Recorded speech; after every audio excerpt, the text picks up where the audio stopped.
দ্বিতীয় season upload করা হচ্ছে। বেঈমান কখনো কাঁদে না, আর স্বার্থপর কখনো কোনো স্মৃতি মনে রাখে না। স্বার্থপর কখনো সম্পর্কের মর্যাদা দিতে জানে না, কারণ তারা লাভ দেখলেই সম্পর্ক পরিবর্তন করে ফেলে। তোকে বাঁচার একটা রাস্তা দিয়েছিলাম, কিন্তু তুই তোর আসল রূপটা আবার দেখিয়ে দিলি। হা হা হা। ছেলেটা কান্নায় ভেঙে পড়ে। হঠাৎ করে সেখানে ফোনটা বেজে ওঠে। ছেলের হাতে ফোনটা দিয়ে রিসিভ করতে বলে। ফোনের ওপাশে থাকা ব্যক্তিটা বলে ওঠে, হ্যালো ভাইজার, কোথায় তুই? আরে দেশের পরিস্থিতি খারাপ, মিন্টু ভাই ফিরে এসেছে আর তুই বাইরে ঘোরাফেরা করছিস। তোর জীবন নিয়ে বিপদে পড়বি তুই একদিন। মেয়ের নেশা বাদ দিয়ে তুই নিজের জীবন বাঁচা। বেঁচে থাকলে এমনই মেয়ে তোর করে অনেক মেয়ে প্রবেশ করবে। ফোনের পাশে থাকা লিওন নামের ছেলেটার মুখে এই কথা শুনে ফোনের এপাশে থাকা ফাইজা নামের ব্যক্তিটা কান্না করে ডুকরে ওঠে। মুহূর্তের মধ্যে নিঃশ্বাস বন্ধ হয়ে আসতে শুরু করে। ছেলেটা জর্জরিত কণ্ঠে বলে ওঠে, হ্যালো, এটা কি রনি সাহেব বলছে? জি, আমি রনি বলছি। আপনি কে আর আমার নম্বর কোথায় পেয়েছেন? ফোন দেওয়ার সাহস হয় কি করে? এত রাগ করা কিছু নেই, হাইপার হওয়ার কিছু নেই। আমি জাস্ট কিছু বলতে ফোন করেছি। আপনাদের সাথে আমি একটা ডিল করতে চাই। কোন ডিল? কিসের ডিল? সেটা না হয় সামনাসামনি আপনার সাথে করতাম। ঠিক আছে, আপনি আমার সাথে নাইট ক্লাবে দেখা করেন। এখানে আমি আমার বাকি সঙ্গীগুলো থাকবে। এরপর রনি আর ইমরান সাহেবকে কোনো কিছু বলার সুযোগ না দিয়ে কলটা কেটে দিয়ে দেখতে দেখতে সময় ঘনিয়ে আসে। ইতিমধ্যে মাফিয়া গ্যাংস্টারকে শহরের বাইরে গিয়েছে একটা বিশাল মিটিংয়ের জন্য। সন্ধ্যা পেরিয়ে রাত নেমেছে। নাইট ক্লাবে বেশ আসর জমিয়েছে ইমরান সাহেব। গুটি গুটি পায়ে ভেতরে প্রবেশ করে। পেছনে দুজন বন্দুক হাতে বডিগার্ড। নাইট ক্লাবের ভেতরে উপস্থিত একে একে মাফিয়া গ্যাংস্টার ছাড়া সকলে। ইমরান সাহেব রনির কাছে গিয়ে বলে ওঠে, হ্যালো মিস্টার, আপনি কি রনি সাহেব? হ্যাঁ, আমি রনি। কেন, কি সমস্যা? তেমন কোনো সমস্যা নেই, তবে আপনার সাথে আমরা একটা ডিল করতে চাই। কিরকম? তোমাদের জন্য আমার দান্দা বন্ধ হতে শুরু করেছে, আর উপরে বিভিন্ন দেশ থেকে প্রেশার আসে। তোমাদের সাথে তো আমার কোনো শত্রুতা নেই, তবে তোমরা আমার দান্দা এখানে তাবা বসাচ্ছ। দেখো, তোমরা আমার সাথে পার্টনারশিপে কাজ করো, তোমাদের কিছুই করতে হবে না। মাস শেষে তোমরা তোমাদের ভাগ বুঝে পাবে। বিনিময়ে তোমরা আমার কাজে আমার পথের কাটা হবে না। কথাটা শুনে চুপচাপ সবাই বসে আছে, কেউ কোনো কথা বলছে না। ইমরান সাহেব আবার বলে ওঠে, আমার কাজে তোমরা বাধা হয়ে দাঁড়াচ্ছ। তোমাদের বস একে মাফিয়া গ্যাংস্টার, তাকে বোঝাও আমার সাথে শত্রুতা করে এই শহরে টিকে থাকতে পারবে না। কথাটা শোনার সাথে সাথেই হঠাৎ করে সেখানে চোখের পলকে রনি লাথি মেরে ফেলে দেয় ইমরান সাহেবকে। ইমরান সাহেবের বুকের ওপর পা রেখে কপালে বন্দুক ঠেকিয়ে বলে ওঠে, তুই যার সম্বন্ধে কথা বলছিস তার ক্যারেক্টার সম্বন্ধে জেনে কথা বলবি, নয়তো তোর জিপটা টেনে ফেলে দিব বাইরে। ভাইয়ের বিরুদ্ধে কোনো কথা শুনতে চাই না। তোকে এখানে জীবন্ত ছেড়ে দিলাম, কিন্তু আমাদের সম্বন্ধে কে যেন কিছু জানতে না পারে। সেদিন তোর শেষ দিন হবে। খারাপ কাজ ছেড়ে ভালো হয়ে যা, না হলে তোদেরকে পিছে রাস্তা ফিটা বানিয়ে ফেলবো। ইমরান সাহেব সেখান থেকে রেগে চলে যায়। যাওয়ার আগে দাঁতে দাঁত চেপে বলে যায়, কাজটা তোমরা ভালো করলে না, তোমাদেরকে আমার হয়ে কাজ করতে হবে, কথাটা বলে গেলাম। মাথা ঠান্ডা করতে সবাই নিজেদের মতো করে নেশায় আসক্ত হয়ে যায়, কেননা ভীষণ মাথায় রাগ উঠে গিয়েছে। অন্যদিক থেকে শহর থেকে ব্যাক করেছে মাফিয়া কিং। মাফিয়া কিং শহরে ফিরতেই সবাই তাকে দেখা করে। রনি বলে ওঠে, ভাই, ইমরান সাহেব আমাদেরকে থ্রেট দিয়ে গেছে। এরপর যা যা ঘটেছিল ঘটনার সমস্তটা বলে এটা শুনে মাফিয়া কিং বলে ওঠে, খোঁজ খবর নে, ওর অফিস কোথায়, কখন ও আড্ডা দেয়। আজকে ওর শেষ দিন। এরপর কোনো কথা না বলে তারা খোঁজ খবর নিতে চলে যায়। দেখতে দেখতে রাত হয়ে যায়। প্রথম সন্ধ্যা প্রায় অন্ধকার হচ্ছে, রাত বলা চলে। অফিসে কাজ করছে ইমরান সাহেব, বেশ কিছু ডিল ফাইনাল করতে হবে। হঠাৎ করে তার জানলার পাশে অফিস রুমের কাচের কাঁচ ভেঙে চোখ যায়। দেখতে পায় একটা হেলিকপ্টার উঠছে, সেদিকে একদৃষ্টিতে তাকিয়ে আছে। হঠাৎ করেই বিল্ডিংয়ের কাঁচ ভেঙে গ্রিল ভেঙে কেউ একজন ভেতরে প্রবেশ করে। সাথে সাথে কলিজার পানি শুকিয়ে যায় ইমরান সাহেবের। ইমরান সাহেব কিছু বলে ওঠার আগে ইমরান সাহেবের বুক বরাবর কেউ একজন লাথি মারে। লাথি খাওয়ার সাথে সাথে অফিসের রুমের দেওয়ালে গিয়ে বাড়ি খায়। মাথায় আঘাত পেয়েছে, মাথার খুলি ফেটে হালকা করে ফিনকে দিয়ে রক্ত বের হচ্ছে। ব্যথায় কাতরাতে শুরু করেছে। মাফিয়া কিং বলে ওঠে, তোর সাহস হয় কি করে তুই আমার ছেলেদেরকে টোপ দিস? তোকে মেরে এখানে ফেলে রাখবো। তোর সাহস হয় কি করে তুই এই মাফিয়া কিংকে কিনতে চাস? তোর কলিজাটা ছিঁড়ে আমি রাস্তার কুত্তাকে খাওয়াবো, জানোয়ারের বাচ্চা। মাথায় হাত দিয়ে বেশ চিন্তায় পড়ে আছে। বুঝতে পারছেন এটা কি আদৌ মাফিয়া কিং নাকি ছদ্মবেশে তার সামনে আছে। মাথার মধ্যে ঘুরপাক, আমতা আমতা কণ্ঠে বলে ওঠে, কে তুই? আর তোর সাহস হয় কি করে আমার অফিসে এসে আমাকে হুমকি দেওয়ার? তুই জানিস আমি কে? কথাটা ইমরান সাহেব বলে এটা শুনে মাফিয়া আগন্তুকটা মুচকি হাসি দেয়। কোনো অনুমতি ছাড়াই সামনের চেয়ারে বসে পড়ে, পকেট থেকে সিগারেট বের করে টানতে থাকে আর হাসি দিয়ে বলে ওঠে, তোর সাথে এমনিতেই আবার পুরনো দিনের অনেক হিসাব বাকি আছে। একে মাফিয়া কিং কোথাও আসার বা যাওয়ার জন্য কারো অনুমতি নেয় না, বরং তার সাথে দেখা করার জন্য অ্যাপার্টমেন্ট নিতে হয় দেশের রাজকীয় গণ্যমান্য ব্যক্তিদেরকে। মাফিয়া কিং, তুই কিন্তু কাজটা ভালো করছিস না, এই জন্য তোকে অনেক বড় মূল্য চুকাতে হবে। তোকে আমি তিলে তিলে মারবো। সেই মৃত্যুর জন্য না হয় আমি অপেক্ষা করলাম, তোকে ছেড়ে দিলাম, দেখি তুই কি করতে পারিস। হাসতে হাসতে চলে যায় সেই মাফিয়া কিং।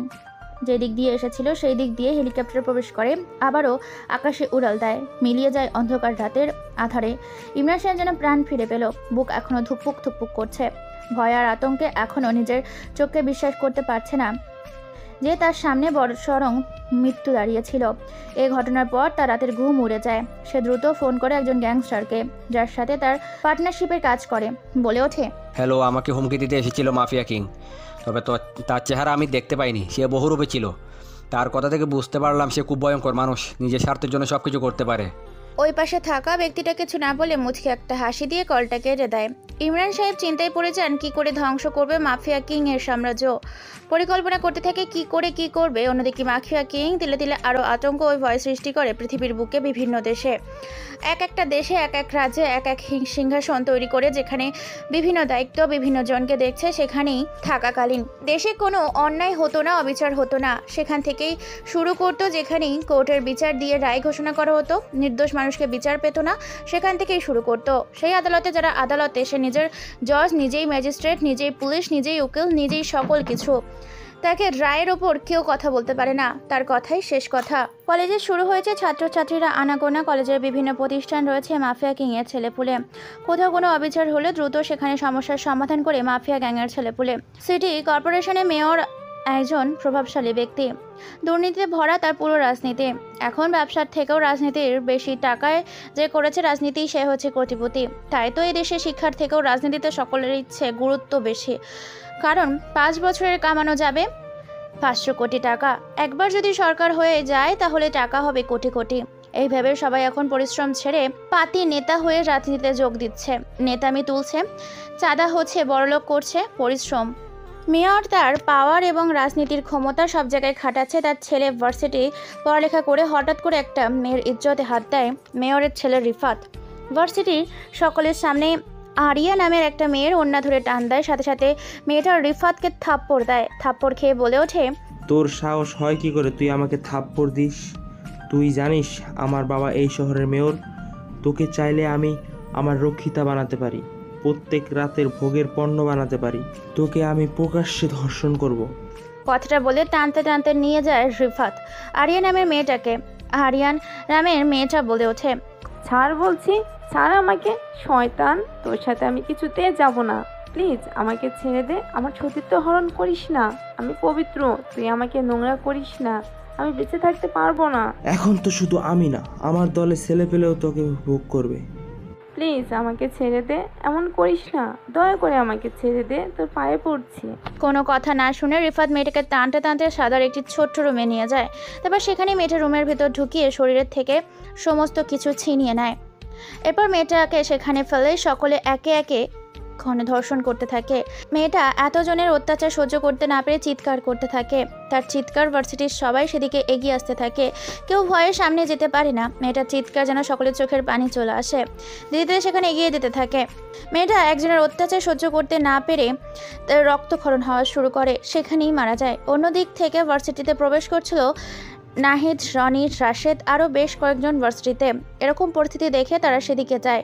রুমের ভেতর থেকে প্যান্টের চেন লাগাতে লাগাতে কাপড় চোপড় ঘাড়ে নিয়ে সকলের সামনে রাজকীয় বাদশাদের মতো বের হতে থাকে। ভয় কেউ কিছু বলতে পারে না, সবাই দৌড়ে যায়। মেয়েটার এরকম নির্মম দৃশ্য দেখে বাকি মেয়েগুলো কাপড় দিয়ে ঢেকে দেয়। এরপর তাকে বাইরে নিয়ে আসা হয়। পুরো জায়গাটা রক্তে ভেসে গেছে। ভার্সিটির মাঠের মাঝখানে এনে রাখা হয়। অন্যদিকে আড্ডা দিচ্ছিল রিফাত ও তার দলবল। মাফিয়া কিং এর ছেলেপুলেগুলো সেখানে যায়। তাদের মধ্যে থেকে নাহিদ বলে ওঠে, কি ব্যাপার, এখানে কি হচ্ছে? সবাই এভাবে গোল হয়ে কেন বসে আছে? সমস্যা কি?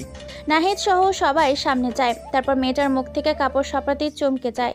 এটা সেই মেয়েটা নাহিদ যাকে পছন্দ করত, যাকে বিয়ে করতে চেয়েছিল নাহিদ। মেয়েটার লাশ দেখে কান্নায় ভেঙে পড়ে। মেয়েটাকে জড়িয়ে ধরে বুকের সাথে কান্না করতে করতে বলে ওঠে, এই আরিয়া, আরিয়া তোর কি হয়েছে? চোখ খোল, তোকে কে মেরেছে? কি করে হলো এসব? নাহিদকে কেউ সামলাতে পারছে না। নাহিদ কান্না করতে থাকে। নাহিদের এরকম অবস্থা দেখে পাশেই ইতি নামের মেয়েটা বলে ওঠে, ভাইয়া রিবাত এসব করেছে, আর সকলের সামনে প্রকাশে তারা ওড়না টেনে নিয়েছিলেন বলে আরিয়ান তাকে থাপ্পড় দেয়। তারপর রিবাত তাকে সাদের রুমে নিয়ে গিয়ে সবাই মিলে তাকে ঘন ধর্ষণ করে মেরে ফেলে। কথাটা শুনে ভীষণ রেগে যায়, মাথায় রাগ চড়ে বসে। এক মুহূর্তের জন্য সে নিজের জায়গা স্থির না থেকে পাগলের মতো খুঁজতে থাকে রিফাত ও তার দলবলকে। ভাগ্যক্রমে পেয়ে যায় গাছতলার কাছে। নাহিদের সাথে তার সকল বন্ধু যায়। নাহিদ সোজা গিয়ে রিফাতের বুক বরাবর লাথি মারে। রিফাত লাঠি খাওয়ার সাথে সাথে একটা গাছের গোড়ায় গিয়ে বাড়ি খায়, মাথা ফেটে যায়। কোনো কথা ছাড়াই সেখানে মারপিট শুরু হয়। নাহিদ, রনি, রাশেদ, নিলয়, লিওন তাকে রক্তাক্ত করে ফেলেছে। তার পুরো দলবলকে মারতে মারতে প্রায় উলঙ্গ করে ফেলেছে। রিফাত নামে ছেলেটার লজ্জাস্থান পুরো নষ্ট করে দিয়েছে। নাহিদ লজ্জাস্থান থেতলে দিয়েছে, শরীরের কোনো কিছুই নেই, উলঙ্গ অবস্থায় মাঠের মধ্যে পড়ে আছে। হঠাৎ করে সেখানে পুলিশ আসে এবং নাহিদকে গ্রেপ্তার করে। পুলিশ হাসপাতালে নিয়ে যায় মেয়রের ছেলেকে। রিফাতকে থানার ভেতর আটকে রেখেছে। খবরটা পৌঁছে যায় মাফিয়া কিং এর কানে। এটা শুনেছে মুচকি একটা হাসি দেয়। তারপর রনি আর রাশেদের কানে কানে কি যেন বলে। তারা মুচকি এসে সেই কাজেই চলে যায়। অন্যদিকে মৃত্যুর সাথে পাঞ্জা লড়ছে হসপিটালের রিফাত। গ্রামের বাড়িতে পাঠিয়ে দেওয়া হয়েছে মেয়েটার মৃত লাশ। গ্রামের বাড়িতে কান্নার রোল পড়ে গেছে।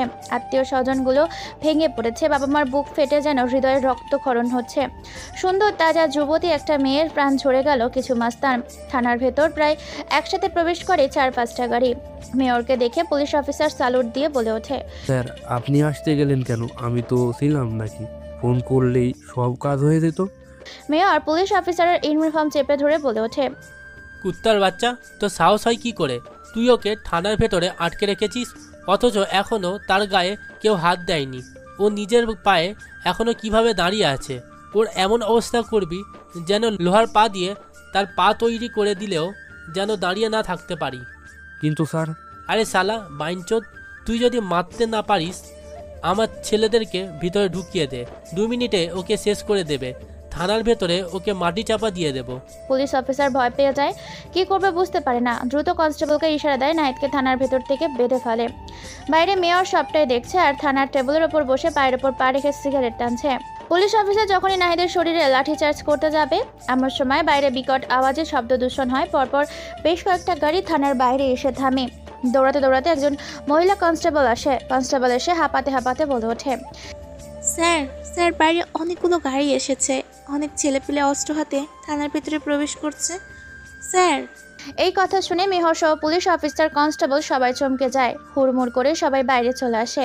বাইরে এসে দেখতে পায় সবার হাতেই বাড়ির সব দামি দামি অস্ত্র, যা একটা মিলিয়ন ডলারে কেনা। একটা বন্দুক বিক্রি করলে মনের সুখে কয়েক বছর বসে খেতে পারবে একটা ফ্যামিলি। এইসব দামি বন্দুক। সবার চোখ ছানা বড়া, ভয়ে কেউ কোনো কথা বলতে পারে না। রনি বলে ওঠে, তুই সাধারণ একটা 2 টাকার মেয়র আর 1 টাকার একজন পুলিশ অফিসার হয়ে তুই নাহিদকে থানার মধ্যে আটকে রাখার সাহস কোথায় পাস? মেয়র এই কথা শুনে কপালে ভাঁজ ফেলে চিন্তিত কণ্ঠে বলে ওঠে, কে তোরা? তোদের পরিচয় কি? তোদের সাহস হয় কি করে আমার সামনে গলা উঁচু করে কথা বলার? এই কথা শোনার সাথে সাথে মেয়রের গালে পরপর বেশ কয়েকটা থাপ্পড় পড়ে। তাকিয়ে দেখতে পায় একজন সুদর্শন ব্যক্তি তার সামনে দাঁড়িয়ে আছে। ব্যক্তিটি বলে ওঠে, মাফিয়া কিং একে কারো গায়ে হাত দেওয়ার জন্য পারমিশন নেয় না। একে নামটা শোনার সাথে সাথেই সকলের প্যান্ট ভিজে যায়। পুলিশ অফিসার ভয় পেয়ে যায়। কোনো ভূমিকা ছাড়াই একটা ভিডিও ওপেন করে মেয়রের সামনে দেখায় এবং একটা ভিডিও ওপেন করে পুলিশ অফিসারের সামনে দেখায় আর বলে ওঠে, মাফিয়া আগন্তুকটা একটাই, তোর ছেলে প্রদীপ নিভে গেলে সব শেষ। তার উপর ছুরি ধরে আছে।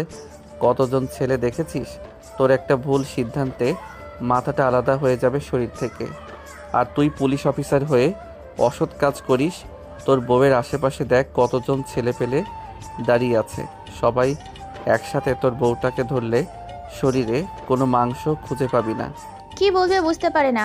কলিজার পানি শুকিয়ে যায়। মেয়র চিন্তিত কণ্ঠে বলে ওঠে, কাজটা তুই ভালো করিস না।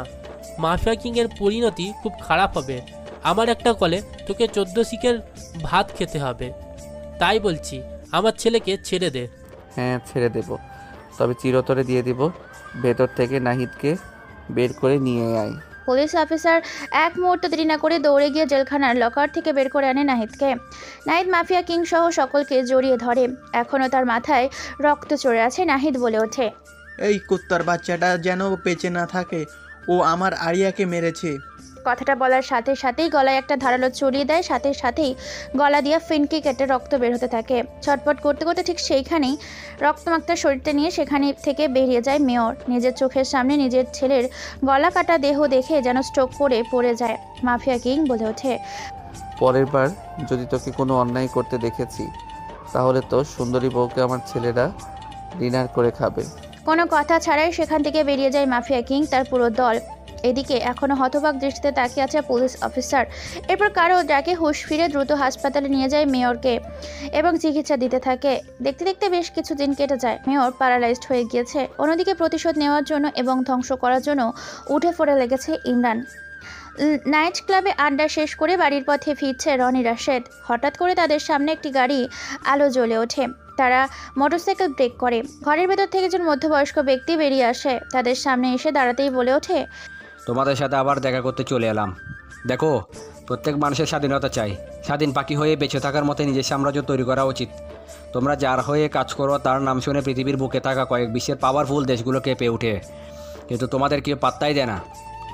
এই যেমন তোমাদের বন্ধু নাহিদ মেয়রের ছেলেকে মেরে ফেলেছে। মেয়র তাকে জেলের ভিতর নিয়ে গিয়েছিল।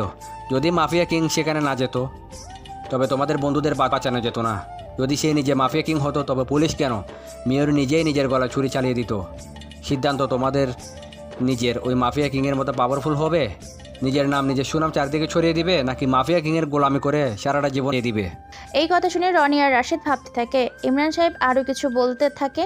তাদের মধ্যে বিষ ঢোকাতে থাকে। মানুষের শরীরে বিষ প্রবাহিত হলে তার চিকিৎসা আছে, কিন্তু কারোর কানে বিষ ঠেলে দিলে তার কোনো চিকিৎসা নেই। নিশ্চিত ধ্বংস হয়ে যাবে সে কোনো সম্পর্ক। তাই ইমরান সাহেব তাদের কানের ভিতর বিষ ঢুকাতে থাকে আর মনে মনে হাসতে থাকে, কারণ প্রায় চোপটা গিলে ফেলেছে রনি আবার রাশেদ। রনি বলে ওঠে, তোর কথা শুনে আমাদের লাভ কি? তুই চাইলে তো আমরা কোটি টাকার মালিক। চাইলেই ভাই সব কিছু লিখে দিতে পারে। আমাদের তো কোনো কিছুর অভাব নেই।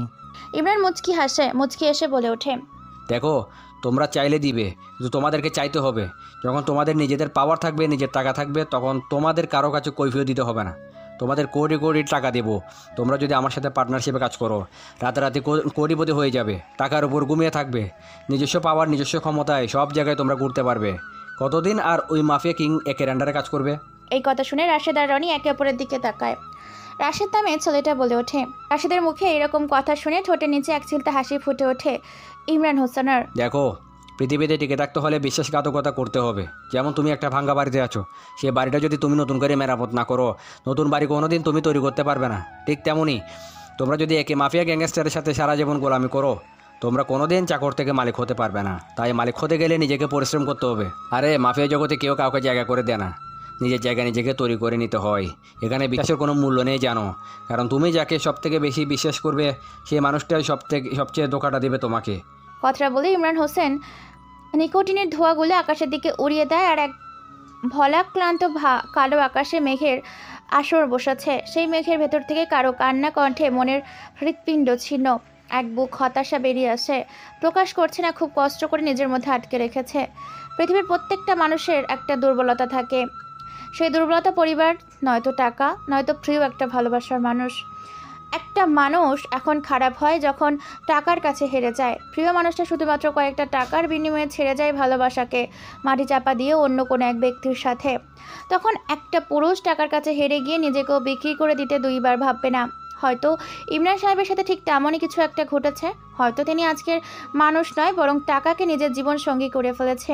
কারণ ওনার মনে হয় টাকা থাকলে পুরুষ হচ্ছে বাঘের বাচ্চা, টাকা না থাকলে পুরুষের মূল্য থাকে না। পুরুষ বলে নিজেকে পরিচয় দিতে লজ্জা লাগে। পকেট ভর্তি টাকা থাকলে শুধু মেয়ে নয়, মেয়ের মাকেও কিনতে পারা যায়। তাই তো আজকে তিনি নিজের জীবন সঙ্গী টাকা করে ফেলেছে। রনি আর রাশেদ একে অপর ভাবতে থাকে। ইমরান সাহেব যা বলছে এদিক দিয়ে তো তার সত্যি কথা। এই পৃথিবীতে পাওয়ার এমন একটা জিনিস যা মানুষকে অমূল্য সম্পদ এনে দিতে পারে, ভুলকেও সঠিক পথে এনে দিতে পারে। তাই আজকে মানুষ পাওয়ারের লোভে নিজের ব্যক্তিত্ব ভুলে গিয়ে দলে দলে যোগ দিচ্ছে রাজনীতিতে, কারণ একটা পাওয়ার আর টাকা শুধুমাত্র রাজনীতিতেই পাওয়া যাচ্ছে। রাশেদ রনি বেশ ভাবনা চিন্তা করে রনি বলে ওঠে, ইমরান সাহেব, আপনি কথাটা খারাপ বলেননি, তবে আমাদের একটু ভাবতে দিন। হ্যাঁ অবশ্যই, কেন ভাবতে দিব না, তবে নিজের স্বার্থ পূরণ করতে গেলে অন্যের পেটে লাথি দিতে হবে। কথাটা বলে ইমরান সাহেব সেখান থেকে চলে যায়। রনি আর রাশেদ ভাবতে থাকে কি করে বুঝতে পারছে না। দেখতে দেখতে একটা দিন কেটে যায়। আজকে আমেরিকার ডন চাক্কু মাস্তানের সাথে একটা ডিল ফাইনাল করতে যাচ্ছে মাফিয়া কিং একে। আজ রাতের ফ্লাইটে আমেরিকা পৌঁছাবে, আবার সন্ধ্যায় ব্যাক করবে। অন্যদিকে তার গ্যাংয়ের সমস্ত কাজ সবাইকে বুঝিয়ে দেয়। সন্ধ্যা হয়েছে, আকাশটা কালো আধারে ছেয়ে গিয়েছে। ইমরান সহ আরও বেশ কয়েকজন বসে বসে কিছু বিষয় নিয়ে তদন্ত ও আলাপ আলোচনা করছে।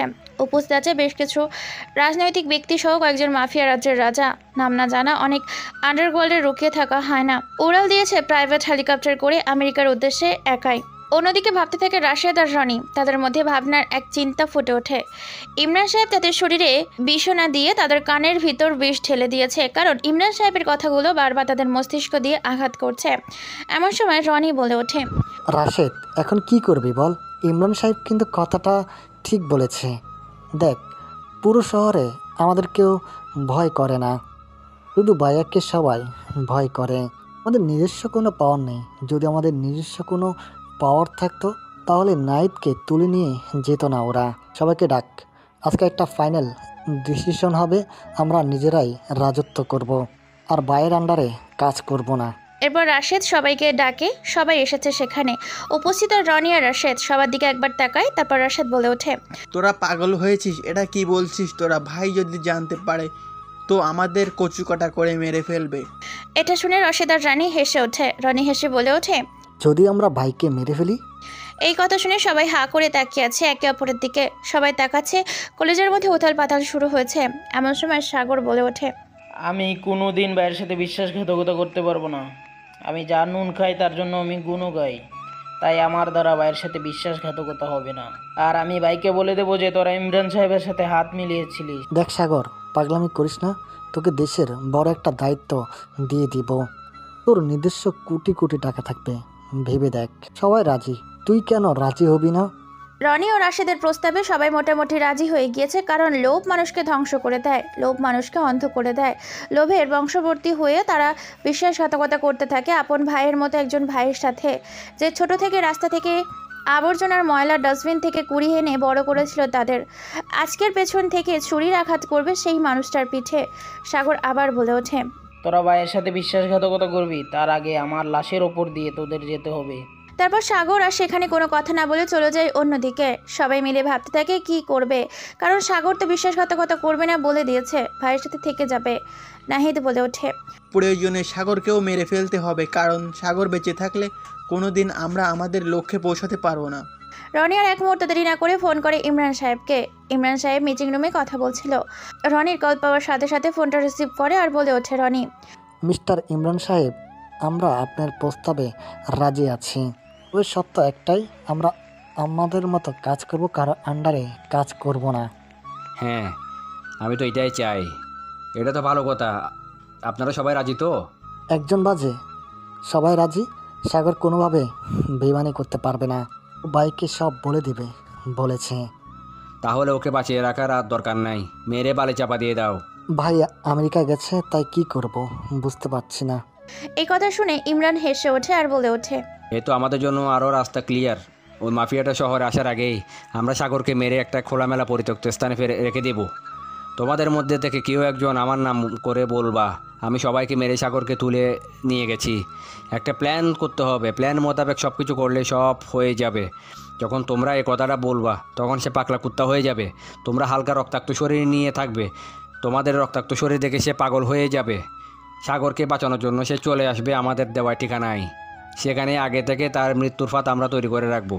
সেখানে আসা মাত্রই তার সাথে আমরা সামনাসামনি নয়, পিছন থেকে আঘাত করব। তোমাদের মতো থেকে কেউ একজন তার মাথায় আঘাত করবে, যার কারণে সে মাটিতে পড়ে যাবে।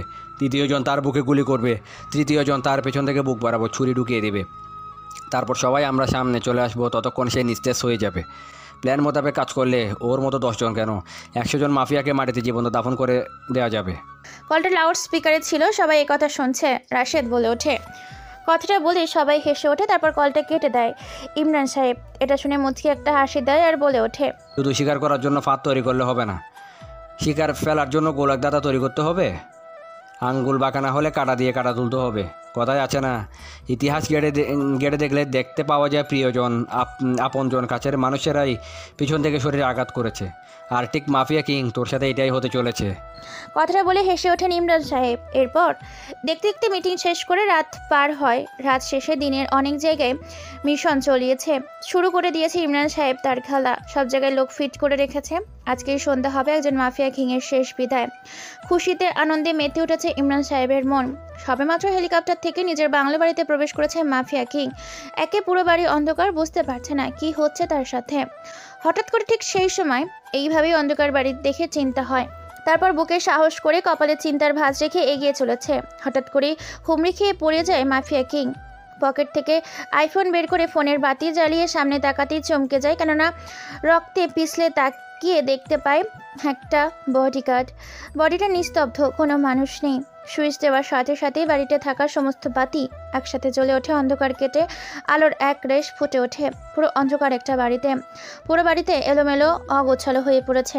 এখানে কি হয়েছে বুঝতে পারে না। বাড়িটা ভালো করে খুঁজতে থাকে। এর মধ্যে পেয়ে যায় নাহিদ ও নিলয়কে। তাদের দেখার সাথে সাথে তাদের কাছে দৌড়ে গিয়ে বলে ওঠে মাফিয়া কিং, নাহিদ, নিলয়, তোদের কি হয়েছে? ঠান্ডামাখা কণ্ঠে খুব ব্যথা যন্ত্রণাদায়ক শরীর নিয়ে অভিনয়ের সুরে বলে ওঠে নাহিদ, ভাই আপনি সাগরকে বাঁচান। ইমরান সাহেব সবাইকে মেরে সাগরকে তুলে নিয়ে গেছে তোর রাস্তায় সেই হাওয়ের কাছে। মাফিয়া কিং একে এই কথা শোনার সাথে সাথে মাথায় রক্ত চড়ে বসে। মাথায় রক্ত, পায়ে আর গায়ের রক্ত মাখা দূরে বেড়ে ছুঁড়ে চলেছে। মাফিয়া কিং বলে ওঠে, আজকে ওকে আমি আমার বলির পাঠা বানাবো। পৃথিবী থেকে শেষ নিঃশ্বাস আজকেই তার হবে। কথাটা বলে এক মুহূর্ত সেখানে দেরি না করে দ্রুত বেগে সেখান থেকে চলে যায়। যাওয়ার আগে ফোন করে দেয় কোনো এক নাম্বারে, যাতে রক্তাক্ত নাহিদের আর নিলয়কে হাসপাতালে নিয়ে যায় দ্রুত বেগে। গাড়ি নিয়ে ছুটছে সেই আগন্তুকটা কোনো এক গন্তব্যে। মাথায় ভীষণ রাগ। পরিবেশটা শান্ত শুনশান, নীরবতায় ছেয়ে গেছে। রাস্তার দুই পাশের আঁকা বাঁকা সারিবদ্ধভাবে চলছে গাছের এক বিরাট রেল লাইনের মতো। পরিবেশটা অন্ধকার, আকাশে কালো মেঘ ছোড়াছুড়ি করছে। কি হতে চলেছে এই অন্ধকার রাতে কারো জানা নেই। কার জন্য মৃত্যু অপেক্ষা করছে কেউ বুঝতে পারে না। আগন্তুকটা একাই চলেছে মাথায় রক্ত নিয়ে ভীষণ বেগে। ফুল স্পিডে আসার কারণে আর রাস্তা নিস্তব্ধ নীরবতা থাকার কারণে নিজের গন্তব্যে খুব তাড়াতাড়ি পৌঁছে যায়। ল্যাম্পপোস্টের সাথে সাগরকে রক্তাক্ত করে বেঁধে রেখেছে। শরীরের অবস্থা ভীষণ খারাপ, নাজেহাল। কথা বলতে পারছে না, মুখ থেকে জিহ্বাটা পাগল কুত্তার মতো বের করে রেখেছে। সারা শরীর থেকে রক্ত গড়িয়ে পড়ছে। কয়েক জায়গায় রক্তগুলো জমাট বেঁধে ক্ষত বিক্ষত শরীরটা খণ্ড খণ্ড করে সৃষ্টি হয়েছে। আগন্তুকটা গাড়ি বেগ করে গাড়ি থেকে সিনেমার হিরোদের স্টাইলের মতো বের হয়। হাতে অস্ত্র নেই, শূন্য হাতে পাগলের মতো দৌড়ে থাকা ল্যাম্পপোস্টের পিলারে বাঁধা সাগরের দিকে দৌড়ে গিয়ে সাগরকে জড়িয়ে ধরে আর বলে ওঠে কান্নামাখা কণ্ঠে, সাগর, তোকে কে মেরেছে? সাগর কথা বলতে পারে না, ভীষণ কথা বলতে কষ্ট হচ্ছে তার, চোখ মেলে তাকাতেও পারে না। তারপরেও সাগর বলে ওঠে, ভাই আপনার সাথে বিষ। তার কথাটা বলতে পারেনি তার আগে স্পাইপার থেকে ভেসে আসা বুলেট শব্দ আর বালুদের গন্ধে জায়গাটা ভিতঘুটে হয়ে ওঠে। নিথর দেহটা ল্যাম্পপোস্টের পড়ে থাকে সাগরের। শেষ কথাটা বলতে পারেনি সাগর। মাফিয়া কিং এটা দেখে সাগরকে জড়িয়ে ধরে কান্নায় ভেঙে পড়ে। ভীষণ রেগে পেছনে তাকাতেই হঠাৎ কেউ একজন তার মাথায় বিকট আওয়াজ ভারী করে কিছু দিয়ে আঘাত করে। সাথে সাথে মাটিতে হুমড়ি খেয়ে পড়ে। মাথাটা ভীষণ ব্যথা করছে, অন্ধকার হতে শুরু করেছে। আবছা আবছা চোখে কিছু দেখতে পাচ্ছে না, দুনিয়াটা যেন ঘুরতে থাকে। কষ্ট করে মাথা উঁচু করে তাকাতেই হঠাৎ একটা গরম বুলেট এসে বুকের বাঁ পাশে লাগে। ক্ষত বিক্ষত হয়ে যায়, গলগল করে ক্ষত জায়গা থেকে রক্ত বের হতে থাকে। বুকে হাত দিয়ে কোনো রকমে মাটিতে উঠে বসে। এদিক ওদিক তাকাতেই কাউকে দেখতে পায় না। উল্টো হয়ে তাকাতে যাবে এমন সময় আবারও ছুরির আঘাতে পেছন থেকে বুক ভেদ করে সামনের অংশে ধারালো ছুরি বের হয়ে যায়। মাটির সাথে হুমড়ি খেয়ে পড়ে। পাথর, বালু আর আলকাতরা দিয়ে তৈরি করা এই পিচঢালা রাস্তাটা লাল রক্তে রঞ্জিত হয়ে ওঠে। শরীরটা ব্যথায় ছেয়ে যায়, বুকের ভেতর এখনও ধারালো ছুরি তার গেঁথে আছে। কষ্ট করে বসে পড়ে তখনই তার পেছন থেকে চতুর্পাশে বেশ কিছু মানুষ বের হয়ে আসে। চোখ ঝাপসা ঝাপসা দেখতে পায় আগন্তুক।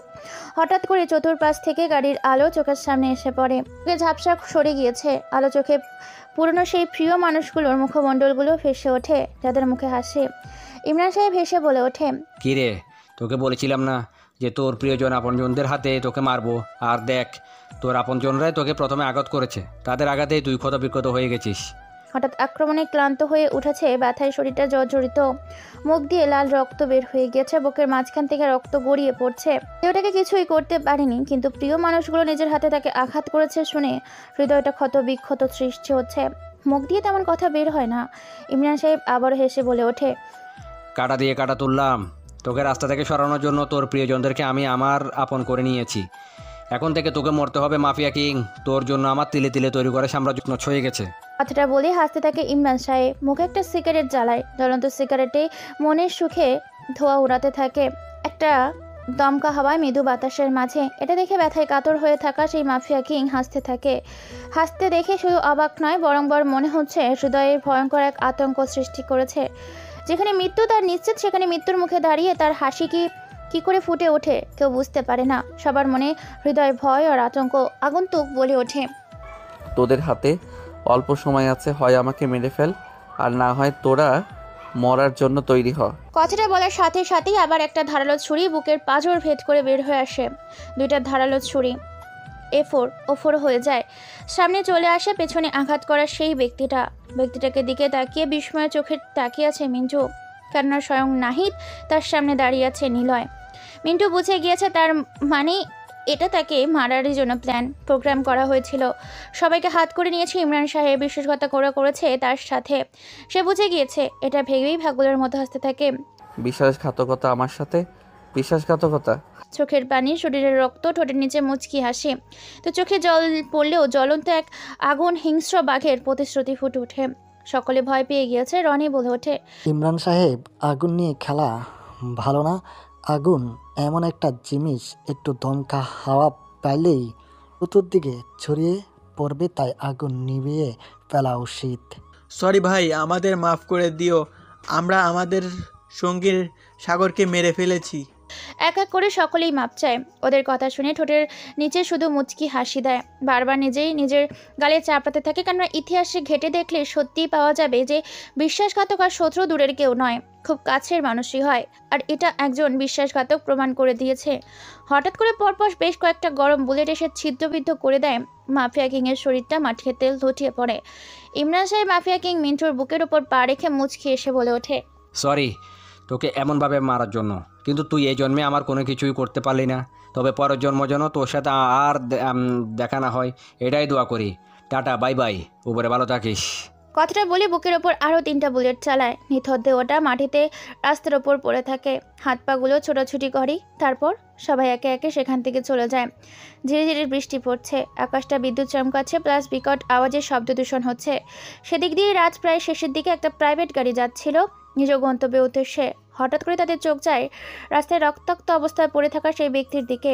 মুহূর্ত দেরি না করে গাড়ির ভেতর থেকে দুজন সুদর্শন ব্যক্তি নেমে আসে। কোনো ভূমিকা ছাড়াই ছেলেটাকে রক্তাক্ত অবস্থায় গাড়িতে তোলে এবং রওনা দেয় হাসপাতালের উদ্দেশ্যে। দীর্ঘ কয়েক ঘন্টা অতিক্রম করার পর অপারেশনের সাকসেসফুল হয়। দেখতে দেখতে 7 দিন কেটে যায়। আজকে জ্ঞান ফিরেছে। জ্ঞান ফিরতে আগন্তুকটা নিজেকে হাসপাতালের মাঝে আবিষ্কার করে। সামনে দুজন ব্যক্তি দাঁড়িয়ে আছে। তাদের মধ্যে একজন বলে ওঠে, ভাই কে আপনি? আপনাকে রক্তাক্ত অবস্থায় রাস্তায় পেয়েছি, আমরা তুলে এনে হাসপাতালে ভর্তি করে দিয়েছি। কথাটা বলতে খুব কষ্ট হচ্ছে ব্যক্তিটার, কারণ ক্ষতবিক্ষত শরীর। এমন অবস্থা দেখে সিদ্দিক বলে ওঠে, আচ্ছা রাহুল, তুই কি বলতো, আগে উনি সুস্থ হোক। দেখতে দেখতে 1 মাস কেটে যায়। আজকে বেশ অনেকটাই সুস্থ হয়েছে। আগন্তুকটা বলে ওঠে, ধন্যবাদ ভাই আমাকে সাহায্য করার জন্য। আপনার পরিচয় কি, আর আপনি কে? কেনই বা আপনাকে রক্তাক্ত করে দুষ্কৃতীরা চলে গিয়েছিল? আগন্তুক মিন্টু এই কথা শুনে মুচকি একটা হাসি দেয়, তারপর বলে ওঠে, এই কয়েকদিনে কি দেশে কোনো ব্রেকিং নিউজ হয়েছিল? ব্রেকিং নিউজ বলতে একটা হয়েছিল। কিছুদিন আগে কেউ বা কারা মাফিয়া কিং একে মেরে ফেলেছে, তবে এটা কতটা সত্যি এখনও জানা যায়নি, কারণ ওনার ডেড বডি খুঁজে পাওয়া যায়নি। তবে এতটুকু জানা হয়েছে ওনার কাছের বিশ্বস্ত তাকেই মেরেছে। আমি হচ্ছি সেই ব্যক্তি, কিং। এই কথা শুনে দুজনে অবাক হয়ে যায়, খানিকটা ভয়ও পায়। এটা দেখে বলে ওঠে মাফিয়া কিং। ভয় কিছু নেই, যারা আমার জীবন বাঁচিয়েছে তাদের আমি মরে গেলেও কিছু করব না, বরং আমার জীবনের বিনিময়ে তাদের জীবন আমি বাঁচিয়ে রাখব। কিন্তু এখন আপনি কি করবেন? প্রতিশোধ নিব, বিশ্বাসঘাতকতার প্রতিশোধ। আমরা আপনার সঙ্গী হতে চাই। আপনার এই মিশনে আমরা সবচেয়ে বিশ্বস্ত সঙ্গী হব। মাফিয়া কিং কিছু বলেনি, একটা হাসি দিয়েছিল। এরপর সেই দুজন সুদর্শন ব্যক্তির সাথে চলে যায় মাফিয়া কিং। দেখতে দেখতে বেশ কিছুদিন কেটে যায়। প্রতিশোধ নেওয়ার জন্য আবার নিজের সিংহাসন তৈরি করে ফেলে। অনেকগুলো দিন পর নিজের শহরে ফিরে আসে, আতঙ্ক সৃষ্টি করে দেয়। এই ছিল অতীত। এই ঘটনা শুনে কেয়ার চোখে জল চলে এসেছে। এতক্ষণ ছিল অতীত। কেয়া কেঁদে কেঁদে চোখ দিয়ে নোনা পানি গড়িয়ে পড়ছে। এটা দেখে মিন্টু বলে ওঠে, জীবনটা এত সহজ না। রাতে ঘুমানোর সময় যেটা স্বপ্ন দেখি সেটা শুধু স্বপ্ন, আর সেই স্বপ্নটা পূরণ করার জন্য যখন দিনে বাস্তবতার সাথে লড়াই করে সংগ্রাম করতে হয়, সেটা হচ্ছে জীবনের বাস্তবতা। পরিবেশটা নিস্তব্ধ। কেয়া বলে ওঠে, সরি, আমি তোমাকে ভুল বুঝেছিলাম। তুমি আমাকে ক্ষমা করে দাও, আর আমি তোমাকে স্বামী হিসেবে মেনে নিতে রাজি আছি। এখন থেকে তোমার জীবনে আমি একজন বিশ্বস্ত সঙ্গী হতে চাই। কোনো কথা ছাড়াই মুচকি একটা হাসি দিয়ে যখন রুমে থেকে বের হতে যাবে, তখনই পেছন থেকে অবাক হয়ে যায়, কেননা দাঁড়িয়ে আছে মন্ত্রী সাহেব, তার স্ত্রী সুমনা বেগম। মন্ত্রী সাহেবকে দেখে বিস্ময় চোখে তাকিয়ে আছে। মন্ত্রী সাহেব বলে ওঠে, অবাক হওয়ার কোনো কিছুই নেই বাবা, তোমাদেরকে ডাকতে গেছিলাম। জীবনের সমাপ্ত কথা শুনে আমি অবাক হয়েছি। সব মাফিয়াদের মতো তুমি না, তুমি তো সেই মাফিয়া যে গরিবের বন্ধু, গরিবের পাশে দাঁড়াও। যেখানে আদালত গরিব বিচার পায় না, তোমার আদালত এসে বিচার পাই। তুমি প্রতিশোধ নেবে, তোমাকে যা যা সাহায্য লাগে আমি করব। আমি একাই 100, কারণ একের পেছনে আর 2টা শূন্য থাকে। কথাটা বলে যখন রুম থেকে বের হতে যাবে, তখনই কেয়া বলে ওঠে, কোথায় যাচ্ছ তুমি? রক্তের খেলা খেলতে। আমি তোমার জন্য অপেক্ষায় রইলাম। কথাটা শুনে কোনো উত্তর দেয়নি। ঘর থেকে বের হয়ে চলে গেছে ছেলেটি। মন্ত্রীর বাড়ির বাইরে অসংখ্য পুলিশ সিকিউরিটি। রাস্তার বাইরে পরপর বিশেষ করে একটা গাড়ির সাথে বদ্ধ হয়ে আছে। হঠাৎ করে একটা মানুষ বের হয় বাড়ির ভেতর থেকে। পারদের সাদা পোশাক, গাড়ির গেট খুলে দেওয়ার সাথে সাথে ভেতরে ছেলেটি প্রবেশ করে। ফুল স্পিডে সেখান থেকে চলে যায়। প্রায় রাত 8টা, পরিবেশ নিস্তব্ধ। হঠাৎ করে একটা বাড়ির সামনে পরপর বেশ কয়েকটা গাড়ি ব্রেক করে। ঘরের ভেতর থেকে অনেকগুলো ব্যক্তি বের হয়। কেউ একজন গাড়ির গেট খুলে দেওয়ার সাথে সাথে কালো পোশাকে পরিহিত একজন ব্যক্তি বের হয়ে আসে, যার গায়ে স্যুট বুট, কালো কোট, কালো প্যান্ট, নিজেকে মুড়িয়ে রেখেছে। ব্যক্তিটার সামনে দুই পাশে অসংখ্য বন্দুক হাতে অস্ত্রধারী ব্যক্তি সারিবদ্ধভাবে দাঁড়িয়ে আছে। এরপর সেই আগন্তুকটা গেট ভেঙে ভেতরে প্রবেশ করে। কালো পোশাকধারী বন্দুক হাতে ব্যক্তিগুলো তার সাথে ভেতরে প্রবেশ করে। মেন গেট ভেঙে ভেতরে প্রবেশ করতে শুরু হয়ে যায় গোলাগুলি। মুহূর্তের মধ্যে বাড়ির ভেতর থাকা বন্দুক হাতে থাকা ব্যক্তিগুলো মাটিতে লুটিয়ে পড়ে। হঠাৎ করে এমন কিছু ঘটে যাওয়াতে মুজাহিদ কোনো কিছুই করে ওঠার আগেই ঘরের দরজা ভেঙে ভেতরে কয়েকজন প্রবেশ করে। অন্তরঙ্গ অবস্থায় দুজনকে নিয়ে মুজাহিদ শুয়েছিল খাটের ওপর, যাদের পরনে কিছুই ছিল না। হঠাৎ রুমের ভেতর একজন প্রবেশ করায় তারা নিজেদের শরীর ঢাকতে ব্যস্ত হয়ে পড়ে। শরীর ঢাকার জন্য কাপড় খুঁজেও পায় না। মেয়েদেরও নিজেদের ওপর অংশ হাতে চেপে ধরে রাখে, আবার নিজের অংশ ঢাকতে যায়। এক হাত একবার এখানে। মুজাহিদ তো হতভম্ব হয়ে যায়। এতগুলো মানুষ দেখে মাথা তার ছেড়ে যায়। চিৎকার করে বলে ওঠে, কে তোরা? তোদের সাহস কি করে হয় আমার বেডরুমে প্রবেশ করার? কথাটা শুনে আগন্তুকটা হেসে ওঠে। তার মুচকি হাসিতে ভয়ঙ্কর কিছু লেগে আছে, যা ভয়াবহ রূপ ধারণ করতে চলেছে। আগন্তুকটা হেসে বলে ওঠে, কারো আস্তানায় বা কারো বাড়িতে প্রবেশ করতে অনুমতি নেয় না, বরং বিনা অনুমতিতে তাকে পরপারে পাঠিয়ে দেওয়ার টিকিটটা সবসময় হাতে নিয়ে ঘুরি। মাফিয়া কিং নামটা শোনার সাথে সাথে কলিজার মধ্যে কেমন যেন মোচড় দিয়ে ওঠে। ভয়ার্ত দৃষ্টিতে সামনে তাকায়। সাথে সাথে মুজাহিদের 2 রানের মাঝ বরাবর লজ্জাস্থানে কেউ জোরে লাথি দেয়। সাথে সাথে পাগলা কুত্তার মতো ছটফট করে ওঠে। 2 হাত দিয়ে চেপে ধরে, বিছানার উপর লুটিয়ে পড়ে। ব্যথা যন্ত্রণায় ছটফট করতে থাকে। পাশে এই যন্ত্রণায় ছটফট করতে করতে লুটিয়ে পড়ে। মেয়ে দৃশ্য এই দৃশ্য দেখে ঘামতে শুরু করেছে। মাফিয়া কিং চোখের ইশারা দেওয়ার সাথে সাথে রাহুল এবং সিদ্দিক দুজনকে তুলে নিয়ে যায় 2টা রুমে।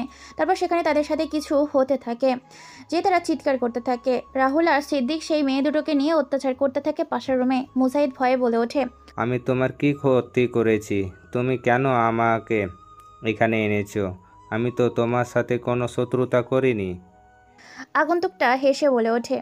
হ্যাঁ, তুই কিছু করিসনি, কিন্তু তুই আমার শিকার কেড়ে নিয়েছিস। আমি শাস্তি দিতে চেয়েছিলাম নিলয় আর লিওনকে, কিন্তু আমার আগে তুই তাদেরকে মেরে ফেলেছিস। এটাই হলো তোর শাস্তি। প্লিজ তুমি আমাকে ছেড়ে দাও। আমি তো জানতাম না যে তোমার ওই দুইটা মাল তোমার শিকার ছিল।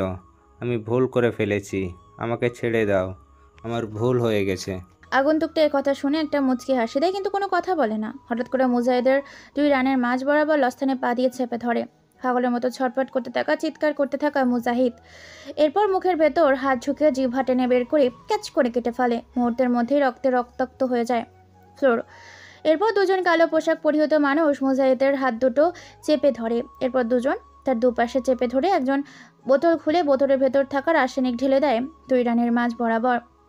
এরপর সেখানে লাইটার জ্বালিয়ে আগুন জ্বালিয়ে দেয়। দাও দাও করে জ্বলে ওঠে, কিন্তু হাত পা দিয়ে কোনো কিছুই করতে পারে না, কেননা তা চেপে ধরে রেখেছে চারজন কালো পোশাকধারী মানুষ। মনের সুখে তার দেহের কিছু অংশ ঝলসে যেতে থাকে, জ্বলে পুড়ে খসে পড়তে থাকে চামড়ার বিশ্রী কালো অংশ জায়গায় জায়গায় খসে পড়ে, নিস্তেজ হয়ে ফ্লোরের ওপর পড়ে আছে। অন্যদিকে সেই মেয়ে দুটোকে প্রায় আধমরা করে ফেলেছে বিশাল আকৃতির দানব দেহের দুইজন মানুষ। মেয়ে দুটোর দম বন্ধ হয়ে আসতে শুরু করেছে, আর তারা অত্যাচার সহ্য করতে পারছে না। রাহুল সিদ্দিক নিজেদের কাজ করে রুম থেকে বের হয়ে আসে, ক্লান্ত শরীর নিয়ে খাটের ওপর পড়ে আছে। দুই রুমের দুইজন অর্ধ উলঙ্গ নারী আবার কয়েকজন রুমের ভেতর প্রবেশ করে, তারাও একইভাবে তাদের খায়েশ মেটাতে থাকে। দুজন নারীর সঙ্গে নিজেদের মতো কাজ করতে থাকে। আমরা বাংলা ভাষায় যাকে বলি গণধর্ষণ। মেয়ে দুটো অত্যাচার সহ্য করতে না পেরে সেখানেই শেষ নিঃশ্বাস ত্যাগ করে। অচেতন অবস্থায় হাত পা বিছানার ওপর ছড়িয়ে ছিটিয়ে নিথর হয়ে পড়ে আছে। রুম থেকে সবাই হাসতে হাসতে বের হয়ে যায়। মুজাহিদের গলার ওপর ধারালো ছুরি রেখে টান দেওয়ার সাথে সাথেই গলার শ্বাসনালী, কণ্ঠনালী, খাদ্যনালী, শিরা উপশিরা কেটে মাথা থেকে শরীরটা আলাদা হয়ে যায়। বাসার বাইরে বের হয়ে আগন্তুকটা বলে ওঠে, পুরো বাড়িটা আগুন দিয়ে জ্বালিয়ে দেই, যেন একটা জিনিসও আলাস্ত না থাকে। সাথে সাথে পুরো বাড়িটা পেট্রোল দিয়ে জ্বালিয়ে ছাই বানিয়ে দেয়। বেরিয়ে যায় সেখান থেকে। আগুনে লেলিহায় দেখে আশেপাশের মানুষগুলো ছুটে আসতে থাকে। ইতিমধ্যে পুরো মানুষ দিয়ে বাড়ি ঘিরে ফেলা হয়েছে, কিন্তু কোনো লাভ নেই। ততক্ষণে বাড়িটা পুরো আগুনে ছাই হয়ে যায়। ফায়ার সার্ভিস এসেছে, কন্ট্রোলে আনতে পারে না। আগুনে মুহূর্তের মধ্যে ঝলসে যায়, পরিণত হয়ে যায়। সাংবাদিক এসে ভিডিও করে বলে ওঠে, এই মুহূর্তে আমরা আছি আগুনে পুড়ে যাওয়া বিজনেসম্যান মুজাহিদ সাহেবের বাড়িতে। পুরো বাড়ি আগুনে পুড়ে ছাই হয়ে গেছে। এখনো কোনো কিছু জানা যায়নি, তবে ভিতরে আদৌ কেউ ছিল কিনা জানি না। সবকিছু পুড়ে ছাই হয়ে গেছে, তদন্ত চলছে, বিস্তারিত আপনাদেরকে জানাবো। সঙ্গে সাথে থাকুন আমাদের টেলিভিশনের পর্দায়। গভীর রাত, এখনও কর্মীরা কাজ করে চলেছে। সবকিছু মিটমাট করে সাধারণ পোশাক আর আবারও বাড়ির ভেতর প্রবেশ করেছে সেই ছেলেটি। বাড়ির ভেতর প্রবেশ করতেই বাইরে দাঁড়িয়ে থাকা বিভিন্ন পুলিশ অফিসার, কনস্টেবল তীক্ষ্ণ জোরে তাকায়। মন্ত্রীর বাড়ির মেন গেট দিয়ে বাড়ির ভেতর প্রবেশ করতেই নিজের রুমে চলে যায়। রুমে গিয়ে দেখতে পায় এখনও রাত জেগে আছে। তার কিয়া মিন্টুকে দেখে বলে ওঠে, এ কি, আপনার এখন আসার সময় হলো? তুমি এখনো ঘুমাওনি? কোনো একজন ব্যক্তির জন্য অপেক্ষা করছিলাম, একসাথে খাবো বলে। কিন্তু আর কোনো কিন্তু নয়। তারপর তাকে আর কোনো কথা বলার সুযোগ না দিয়ে ডাইনিং টেবিলে টানতে টানতে নিয়ে যায়। তারপর সেখানে খাবার দেয়। দুজন খাবার খেতে থাকে। বেশ খানিকটা অবাক হয় মিন্টু, কেননা এই প্রথম কেউ তাকে তার জন্য অপেক্ষা করলো। একসাথে খাচ্ছে, কেউ তাকে খাবার বেড়ে দিয়েছে। খাওয়ার শেষ করে কজন কথা না বলে বিছানায় ঘুমাতে চায়। মিন্টু যখন সোফায় ঘুমাতে যাবে, কিয়া বলে ওঠে, খাটে আসো, ওখানে যেতে হবে। ওখানে গেলে রাতে তোমার সাথে কি হবে আমি নিজেও জানি না। যাক হয়ে যাক, প্রয়োজনে খাট ভেঙে যাবে, তারপরও আমার সাথেই তোকে ঘুমাতে হবে। কথাটা বলে টান দিয়ে বিছানার ওপর ফেলে দেয় মিন্টুকে। এরপর জড়িয়ে ধরে বুকে মাথা রেখে ঘুমের রাজ্যে পাড়ি জমায়। পরদিন সকালে কফি হাতে টেলিভিশনের পর্দায় চোখ রেখেছে অনেকে। ভয়ঙ্কর ও ভয়াবহ আগুনের লেলিহান ও তাণ্ডবের কথা শুনে ইমরান সাহেবের হাত থেকে গ্লাসটা পড়ে যায়। রনি ও রাশেদ অবাক হয়ে তাকিয়ে থাকে, কেননা দাও দাও করে আগুনে জ্বলছে। তারা বুঝে গিয়েছে এটা কিভাবে হয়েছে, আর মুজাহিদ যে বেঁচে নেই এটাও তারা নিশ্চিত। ইমরান সাহেব বলে ওঠে, তোদেরকে বলেছিলাম না তোদেরকে প্রতিশোধ নিতে হবে। যার প্রতিশোধ নেওয়ার সে নিজ থেকে প্রতিশোধ নিয়ে নিবে। তোরা যদি প্রতিশোধ নিতে যেতি তাহলে মুজাহিদ তোদেরকেও মেরে ফেলতো। মুজাহিদের সাথে তোরা পেরে উঠতি না।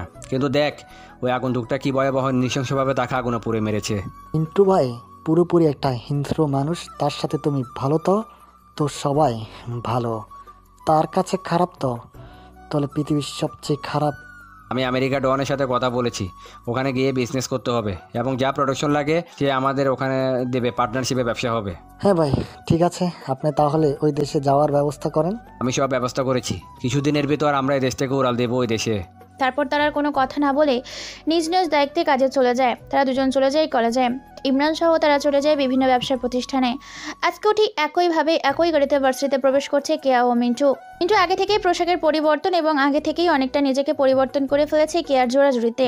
কে আজকে তাকে নিজের হাতে সাজিয়ে গুজিয়ে ভার্সিটিতে নিয়ে এসেছে। গাড়ি পার্ক করে একসাথে গাড়ির ভেতর থেকে বের হয় দুজন। এটা দেখে রনি, রাশেদ, রিয়া, আফসানা, তৌফিক, তুহিন, হালিয়া, রাত্রি, মিম, নদী সকলে তাকিয়ে আছে। তারপর তারা গুটি গুটি পায়ে তাদের বান্ধবীদের কাছে যায়। রাশেদ, রনি শুধু তাকিয়ে দেখছে, কোনো কথা বলছে না। রাশেদ বলে ওঠে, হয়তোবা বিয়েও হয়ে গেছে, বাসারও হয়ে গেছে, কিন্তু বাজারের ভোগের সামগ্রী বানাবো আমি তাকে। রনি কোনো কথা না বলে চুপচাপ মুচকি একটা হাসি দেয়। অনেকক্ষণ আড্ডা দেওয়ার পর ক্লাসরুমে প্রবেশ করে সবাই। তারপর যে যার মতো শিক্ষকগুলো এসে ক্লাস নেওয়া শুরু করে। প্রায় বাইরে সবাই বসে আছে। কিছু সময়ের মধ্যে ব্রেক নেওয়া হয়েছে। ক্যান্টিনে বসে সবাই আড্ডা দিচ্ছে। এমন সময় পকেটে থাকা বাটন ফোনটা বেজে ওঠে। মিন্টু নামের ছেলেটার। ফোন বের করে রিসিভ করতেই অপোজ থেকে হালকা কণ্ঠে বলে ওঠে, ভাই এদিকে একটা সমস্যা হয়ে গেছে, আপনাকে আসতে হবে। খুব গুরুত্বপূর্ণ একটা মিশন আছে, যেটা এখনই সিদ্ধান্ত নিতে হবে। কথাটা শুনে উঠে দাঁড়ায় মিন্টু। তারপর বলে ওঠে, আপনারা সকলে থাকেন, আমি একটু আসছি। আচ্ছা যাও, তাড়াতাড়ি আসবা কিন্তু। কেয়া বুঝে গেছে নিশ্চয়ই কোনো কিছু ঘটেছে, তাই থেকে যেতে বলছে। কলেজ থেকে বের হয়ে যায়। অনেকক্ষণ সময় হয়ে গিয়েছে, অপেক্ষা করছিল কেয়ার, কিন্তু মিন্টু আসছিল না দেখে নিজেই বাড়ির উদ্দেশ্যে গাড়ি নিয়ে রওনা দেয়। ইতিমধ্যে হঠাৎ করে তার গাড়ির সামনে বেশ কয়েকটা গাড়ি এসে থামে। কেয়া কোনো কিছু বুঝে ওঠার আগেই প্রকাশ্যে দিন দুপুরে তার গাড়ির থেকে বের করে ছেলেগুলো গাড়ির ভেতর তুলে নেয়। তারপর সেখান থেকে ফুল স্পিডে সেই জায়গা পরিত্যাগ করে। বাংলো বাড়ির ভেতরে বেঁধে রেখেছে কেয়াকে। আশেপাশে অনেক ছেলে পুলে। দীর্ঘ কয়েক ঘন্টার মিশন চালানোর পর মিশন সাকসেসফুল হয়েছে। কিছু অস্ত্র দেশে চলে এসেছিল বেআইনি মাফিয়া কিংকে মারার জন্য, তাই খবর পেয়ে সেগুলো লুট করতে গিয়েছিল মাফিয়া কিং। এখন সেখানে উপস্থিত থাকা সকলকে নির্মমভাবে মেরে ফেলে মন্ত্রীর বাড়িতে প্রবেশ করেছে মিন্টু। মিন্টুকে দেখেই মন্ত্রী বলে ওঠে, কি হলো বাবা, তুমি একা কেন? কেয়া কোথায়? ও এখনো আসেনি? না তো। এই কথা শুনে চিন্তায় পড়ে যায়। যখনই বাসা থেকে বের হতে যাবে তখনই মন্ত্রী সাহেবের ফোনটা বেজে ওঠে। ফোনটা রিসিভ করতেই ওপাশ থেকে বলে ওঠে, মন্ত্রী সাহেব, আপনার মেয়েকে বিয়ে করতে চাইছিলাম, কিন্তু সে আশা পূরণ হয়নি। আপনার মেয়েকে নিয়ে এখন আমি সহ সবাই খেলবো। আপনার মেয়ে বেঁচে থাকলে হয়তো আপনার কোলে ফিরে আসবে, নাহলে তো ডেড বডিটা আমার এখান থেকে নিয়ে যায়। কথাটা বলে কলটা কেটে দেয় মন্ত্রী সাহেব। ফোনের ওপাশে হালোয়ালা করতে থাকে। এটা দেখে মিন্টু বলে ওঠে, কে ফোন করেছিল আর কি বলল? বাবা, তুমি আমার মেয়েটাকে বাঁচাও। কেউ বা কারা আমার মেয়েটাকে তুলে নিয়ে গেছে তার সাথে খারাপ কিছু করতে। কথাটা শুনে মন্ত্রী সাহেবের হাত থেকে ফোনটা নিয়ে এক মুহূর্ত দেরি না করে বেরিয়ে যায়। তারপর লোকেশন ট্র্যাক করতে থাকে। রুমের ভেতর বসে থাকা বিভিন্ন ল্যাপটপ, কম্পিউটার এবং নেটওয়ার্ক লাইন সংযোগ তারা বিভিন্ন সরঞ্জাম একত্রিত করে বিভিন্ন কয়েকটা মিলে কাজ করছে। নাম্বারটা দেওয়ার সাথে সাথেই সেই জায়গায় চেক করা হয়। সেই জায়গা অনুযায়ী প্রায় অসংখ্য গাড়ি ছেলেপুলে রওনা দেয় সেই জায়গার উদ্দেশ্যে। জায়গাটা প্রায় শহর থেকে কিছুটা দূরে। নিস্তব্ধ পরিবেশে একটা বাগান বাড়িতে গাড়িগুলো ফুল স্পিডে আসার কারণে কিছুক্ষণের মধ্যেই গন্তব্যে পৌঁছে যায়। গাড়ির ভেতর থেকে বের হয়ে একটা ছেলে বাংলোর ভেতর প্রবেশ করে একাই। হ্যাঁ, সেই ছেলেটা আর কেউ নাই, সে ভয়ঙ্কর আগন্তুক মাফিয়া কিং মিন্টু। ভেতরে প্রবেশ করতেই কয়েকজন বন্দুক হাতে ছেলেপুলের সামনে আসে। কোনো কথা ছাড়াই তাদের ঘাড় ভেঙে মাটিতে ফেলে দেয়। সাথে সাথেই মাটিতে গড়াগড়ি করতে থাকে। এটা দেখে আরও বেশ কয়েকজন তাকে আঘাত করতে আসে। সিনেমার স্টাইলে সেখানে মারপিট শুরু হয়। বেধড়কভাবে এলো পাথরি ছেলেগুলোকে মেরে মাটিতে ফেলে দেয়। বাংলোর মেইন গেট ভেঙে ভেতরে প্রবেশ করতে থাকা ব্যক্তিগুলো চমকে ওঠে। পেছনে তাকিয়ে রনি ও রাশেদ অবাক হয়ে যায়, সাথে বেশ কয়েকজন। রনি ছেলেটাকে দেখে বলে ওঠে মুচকি এসে, ওরে বাপরে, তোর নাগত্ব দেখছি তোকে বাঁচাতে চলে এসেছে। এখানে ভিতরে প্রবেশ করতে পেরেছে, কিন্তু বের হতে পারবে না। এটা শুনেই এক চিলতে মুচকি একটা হাসি দেয় আর গালি দিয়ে বলে ওঠে, আরে শালা, সে তোমাদের মতো কাপুরুষ না যে পেছন থেকে আঘাত করে, বিশ্বাসঘাতকতা করবে। ও হচ্ছে সেই মানুষ 100 জনকে পেছনে রেখে নিজেকে বাঘ বলে পরিচয় দেয় না, বরং 100 জনকে সামনে রেখে তাদের সামনে একাই দাঁড়িয়ে সিংহের পরিচয় দেয়। এটা শুনে এক চিলতে মুচকি হাসি দেয়, গালি দিয়ে বলে ওঠে, চোখে মুখে এক ভয়ঙ্কর রূপ দেখে আগুনের মতো যাও যাও করে জ্বলে ওঠে। কয়েকটা ছেলেকে ইশারা দেওয়ার সাথে সাথে আঘাত করতে গেলে সামনে দাঁড়িয়ে থাকা মানুষটা নিজের হাতে শরীর থেকে মাথাটাই আলাদা করে দেয়। এটা দেখে কয়েক হাত ধরে পিছিয়ে যায় সকলে মিলে। শুরু হয়ে যায় সেখানে মারপিট। ভীষণ ভয়ঙ্কর ভয়াবহভাবে রুমের ভেতর মারপিট হয়। রনির রাশি নিজের চোখ দুটোকে বিশ্বাস করতে পারে না। গ্রামের হাবলাকান্ত হাবাগোবা একটা ছেলে কি করে এত মারপিট করতে পারে। ভয়ঙ্কর রূপ দেখে বেশ খানিকটা ভয় পেয়ে যায়। মাটিতে পড়ে গড়াগড়ি খাচ্ছে। এটা দেখে হেসে ওঠে আগন্তুকটা। বেশ দামি ব্র্যান্ডেড সিগারেট জ্বালায়। সিগারেটটা দেখে এবং সিগারেট খাওয়ার স্টাইল দেখে কলিজার পানি শুকিয়ে যায় রাশেদ ও রনির। কারণ এই সিগারেট খাওয়ার স্টাইল শুধুমাত্র একজন বেবি জানতো এবং খেত, আর সেটা হচ্ছে মাফিয়া কিং। রাশেদ রনি একে অপরের দিকে তাকায়। শুকিয়ে গিয়েছে কলিজার পানি। ভয়ে বলে ওঠে, কে তুই? তোর পরিচয় কি? আগন্তুকটা হেসে ওঠে আর বলে ওঠে, তোদের মৃত্যু। কথাটা বলে নিজের মুখের ওপর থাকা মাস্ক খুলে ফেলার সাথে সাথে একটা নতুন মুখ বের হয়ে আসে মুখোশের আড়াল থেকে। পেছন ঘুরে তাকাতেই সেই মুখটা দেখে আতঙ্কে আটকে ওঠে। ছেলে দুটো দেখার সাথে সাথেই পেছনে দেওয়ালের সাথে বাড়ি খায়। মৃত্যু তাদের সামনে, আর ফেরা হবে না আপন ঘরে। ছোট্ট করে তাদের মুখ থেকে ভেসে আসে, একে ভাই আপনি? কথা বের হয় না। কুড়াল হাতে গুটি গুটি পায়ে ব্যক্তিটির সামনে এগিয়ে আসে। তত ভয় পেতে থাকে সেই দুইটা ছেলে। দেয়াল আটকে পড়ে যায়। ভয়ে তাদের হাত পা জড়সড় হয়ে এসেছে। চোখের পলকে রনি নামের ছেলেটার শরীর থেকে পাটা কেটে ফেলে। সাথে সাথে আতঙ্কের চিৎকার দেয়। পেছনে তাকাতেই দেখতে পায় প্রত্যেকটা ছেলে নির্মমভাবে মরে পড়ে আছে। তাদের শরীরের কোনো অংশ নির্দিষ্ট নেই, ক্ষতবিক্ষত করে ফেলে রেখেছে। কালো পোশাক পরিহিত প্রায় 100 জন ছেলে। ইশারা দেওয়ার সাথে সাথে রনি আর রাশেদের চেয়ারে বেঁধে ফেলে। মাফিয়া কিং বলে ওঠে, এই হাত দিয়ে তোরা আমাকে আঘাত করেছিলি, বেইমানি করেছিলি তোদের এই মুখ দিয়ে। কথাটা বলার সাথে সাথেই তাদের হাতের 5টা করে 10টা আঙুল কেটে ফেলে। কেয়াকে ছেড়ে দিয়েছে। মিন্টুর পেছনে দাঁড়িয়ে আছে কেয়া। তাদের হাতের আঙুলগুলো কেটে ফেলার পর লবণ মরিচের ভেতর হাত দুটো ঢুকিয়ে ফেলা হয়। গরুর মতন ডগড়াতে থাকে দুইজন। তাদের চিৎকার ভালো লাগছে না। মুখের ভেতর থেকে 2টা জিভ বের করে কেটে ফেলে। এরপর মুখের ভেতর একসাথে লবণ মরিচের গুঁড়া রাসায়নিক ঢেলে দেয়। এই যেন পুরো শরীর একেবারে আগুন জ্বলে যায়। নিস্তেজ হয়ে যায় তাদের পুরো শরীর। কেন জানি না তাদের কণ্ঠ শুনতে আগন্তুকটা ভালো লাগছিল না। তাই মুখের 2 ঠোঁট সেলাই করে দেয়। সেইভাবে তাকে পেছন দিক থেকে ছুরি দিয়ে আঘাত করা হয়েছিল, ঠিক সেইভাবে এফোর ওপর করে ছুরি দিয়ে দেয়। পিঠ দিয়ে বের হয়, বুক দিয়ে বেরিয়ে আসে। ছুরিটা শরীরের ভেতর ঢোকার সাথে সাথেই ছুরিটা গোলাকার ভাবে ঘোরাতে থাকে। যত ঘোরাচ্ছে তত যন্ত্রণা হয়, তত বেশি ছটফট করতে থাকে। তারপর তাদের দুজনকে সাদা ফ্লোরে শুয়ে দেয়। আগন্তুকটার পর মুচকি এসে বলে ওঠে, কেয়া তুমি চোখ বন্ধ করো। না, আমি দেখবো। আগন্তুকটা আর কোনো কথা বলেনি। মুচকি এসে কুড়ালটা হাতে নেয়। চোখ দুটো কালো কাপড় দিয়ে নিজের চোখ দুটো বেঁধে নেয়। এরপর এলো পাথরের ফলের ওপর থাকা 2 ছেলেকে পাগলের মতো কোপাতে থাকে। পিস পিস করে খণ্ড খণ্ড করে ফেলে। এত পরিমাণ কুড়াল দিয়ে আঘাত করেছে যে শরীরের মাংসগুলো পাউডারের আকৃতি নিয়েছে, হাড্ডিগুলো ভেঙে গুড়িয়ে গিয়েছে। এরপর আগন্তুকটা মুচকিয়ে একটা হাসি দিয়ে বলে ওঠে, বিভিন্ন সাংবাদিককে নিউজ করার জন্য বলে দে বর্তমান ইমরান কোথায় আছে খোঁজ খবর নেই। তারপর কেয়াকে নিয়ে সেখান থেকে চলে যায়। দিন দুপুরের প্রকাশ্যে এরকম একটা ঘটনা ঘটেছে ফোন দিয়ে জানিয়ে দেয় বিভিন্ন নিউজ চ্যানেলে। খবর পেয়ে রিপোর্টার চলে আসে। কয়েকজন সাংবাদিক জ্ঞান হারিয়ে ফেলেছে। কয়েকজন সাংবাদিক বুকের সাহস রেখে ভিডিও করে প্রচার করছে। খবর পেয়ে সেখানে চলে আসে সেনাবাহিনী, পুলিশ, গোয়েন্দা বিভাগের কিছু কর্মকর্তা, সিআইডি আর আনসার বাহিনী। শহর থেকে অনেকটাই দূরে, যার কারণে আশেপাশের মানুষ ছাড়া তেমন কোনো মানুষ আসেনি। এখানে ঘটনাস্থলে তেমন বেশি মানুষ নেই, হয়তো কয়েকশো লোক হবে। সাংবাদিক বলে ওঠে, ভয়াবহ দৃশ্য। মাফিয়া কিং তার প্রতিশোধ নিয়েছে। তার আপনজনদেরকে মেরে পরপারে ভাগিদার বানিয়ে দিয়েছে। মাফিয়া কিং শেষ তথ্য জানিয়ে দিয়েছে। ইমরান সাহেব বলে যে বিজনেসম্যান রয়েছে, ওনার শেষ সময় ঘনিয়ে এসেছে। ওনাকে মারতে পারলে মাফিয়া কিং নিজের প্রতিশোধ নেওয়া বন্ধ করবে। কেননা ইমরান সাহেব তার সাথে বিশ্বাসঘাতকতা করেছিল বলে চিঠিতে লিখে গেছে মাফিয়া কিং। ইমরান সাহেবকে বাঁচিয়ে রাখার জন্য প্রশাসন তাকে প্রোটেকশন দিবে বলে আমাদেরকে জানিয়েছে। তবে খুবই জঘন্যতম ও নিকৃষ্টভাবে হত্যা করেছে 2 জন মানুষকে, যাদের নিথর দেহের কোনো অস্তিত্ব নেই, শুধু শরীরের গোস্তের পাউডার পড়ে আছে। এখানে বিস্তারিত আরও দেখাবো, সবাই সাথেই থাকুন।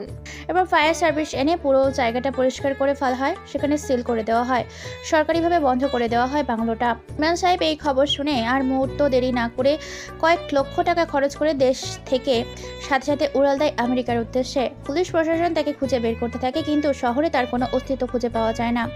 আতঙ্ক আর ভয় আরও ছড়িয়ে পড়ে পুরো শহরে। এইভাবে 2 দিন কেটে যায়।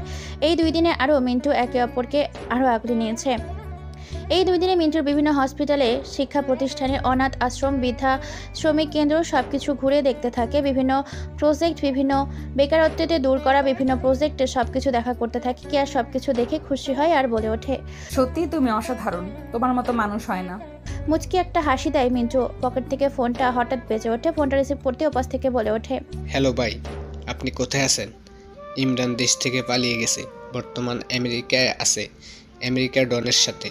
এই কথা শুনে মাফিয়া কিং মিন্টু বলে ওঠে, আজকে সন্ধ্যায় আমরা আমেরিকা যাচ্ছি। তুমি আমেরিকা ডনের সাথে কথা বলে ডিল ফাইনাল করো।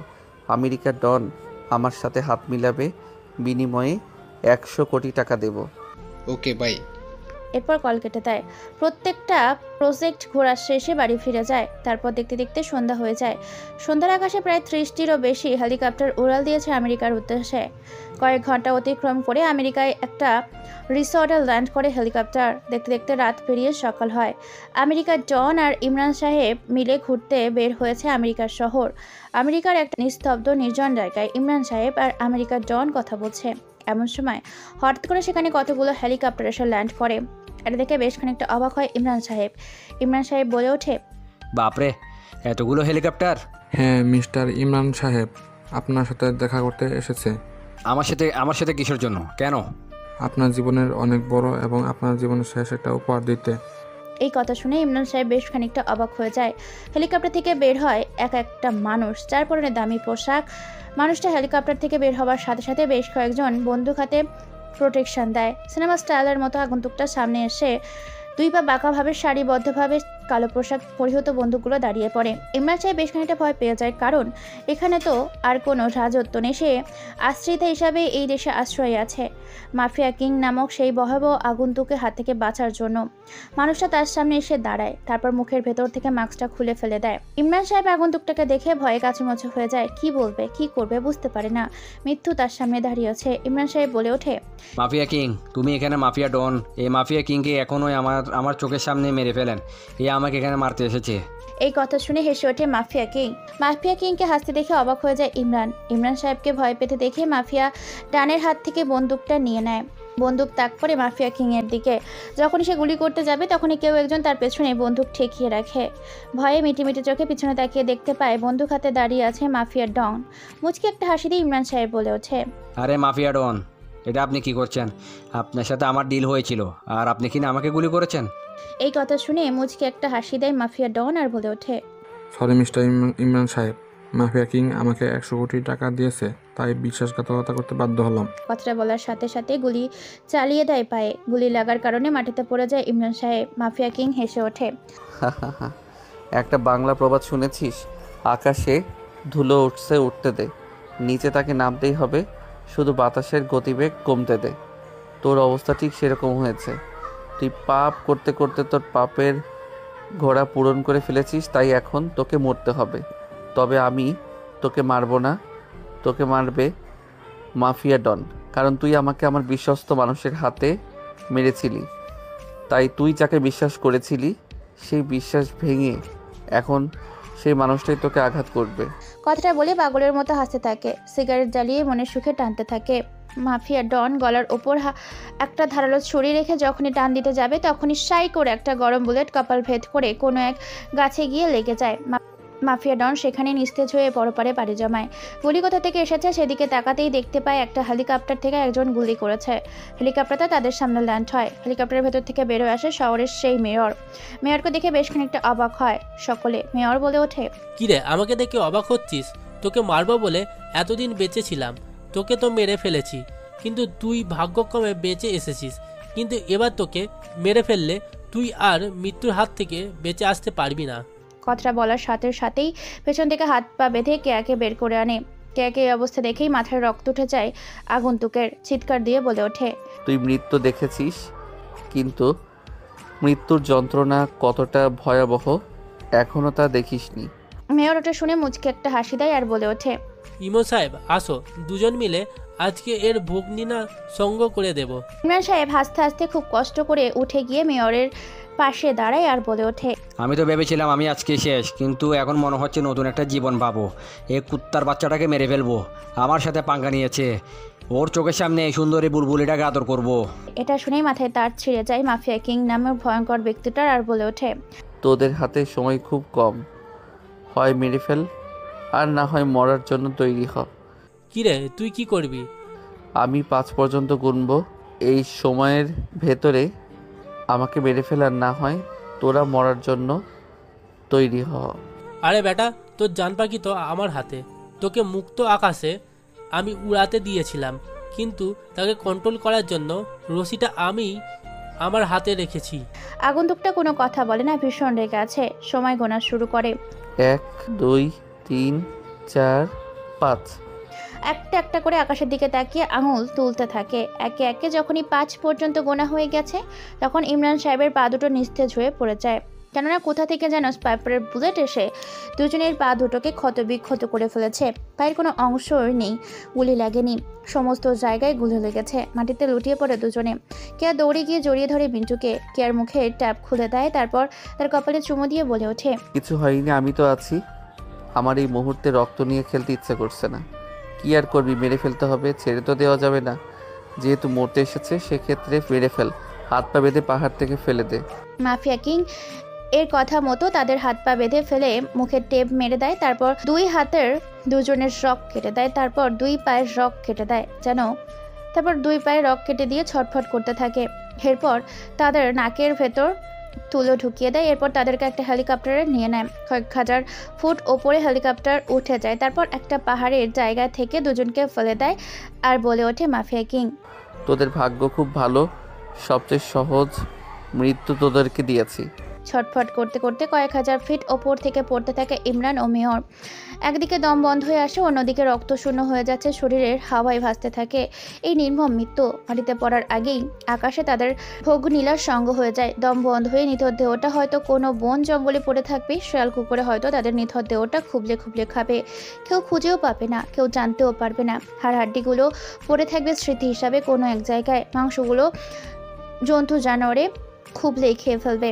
হেলিকপ্টার ল্যান্ড করে মন্ত্রীর বাড়ির ওপর। এতগুলো হেলিকপ্টার দেখে মানুষ অবাক হয়ে যায়, সবাই তাকিয়ে আছে। হেলিকপ্টারগুলো আবারও উড়াল দেয়, কারণ হেলিকপ্টার থেকে নেমে মন্ত্রী বাড়ির ভেতর প্রবেশ করেছে কেয়া ও মিন্টু। মিন্টুকে দেখে মন্ত্রী বলে ওঠে, বাবা, অবশেষে তোমার প্রতিশোধ নেওয়া হয়ে গেল। আমি ভাবছি এখন তোমাকে দেশের মন্ত্রী বানাবো। আমার উপর মহলে কথা বলা হয়ে গেছে, সবাই রাজি আছে। তোমার সততার কথা শুনে সবাই মুগ্ধ হয়ে যায়। কিন্তু কোনো কিন্তু নয়। তারপর তারা ফ্রেশ হয়ে চলে যায়। দিনটা এইভাবেই কেটে যায়। ভীষণ ক্লান্ত তারা। পুরো বাড়িটা বেশ সুন্দর করে সাজিয়েছে মন্ত্রী সাহেব একটা রুম। দেখতে দেখতে রাত হয়ে যায়। খাবার টেবিলে বসে আছে সবাই। মন্ত্রী সাহেব বলে ওঠে, বাবা, তোমার বিয়ে হয়েছে, লোকে তুমি মন্ত্রী হওয়ার পর একটা বিরাট অনুষ্ঠান হবে। আপাতত তুমি তোমাদের দুইজনের খুশির জন্য পুরো বাড়িটাকে সাজিয়ে তোমাদের এই রাত যাতে স্মৃতি হিসেবে থাকে সেই ব্যবস্থা করে দিয়েছি। তোদের উপহার দিব বলে পুরো বাড়িটাকে সাজিয়েছি, সাথে তোদের জন্য একটা স্পেশাল রুম সাজিয়েছি। আজকে তোরা সেই রুমেই থাকবি। দুজনেই লজ্জায় কোনো কথা না বলে খাবার শেষ করে চলে যাবে। তখনই বলে ওঠে সুরমা বেগম, বাবা মিন্টু, তোমার জন্য তোমার ঘরে কিছু পোশাক রাখা আছে, ওটা পরে তুমি রেডি হয়ে নাও। আর কেয়া, তুই আমার সাথে আয়।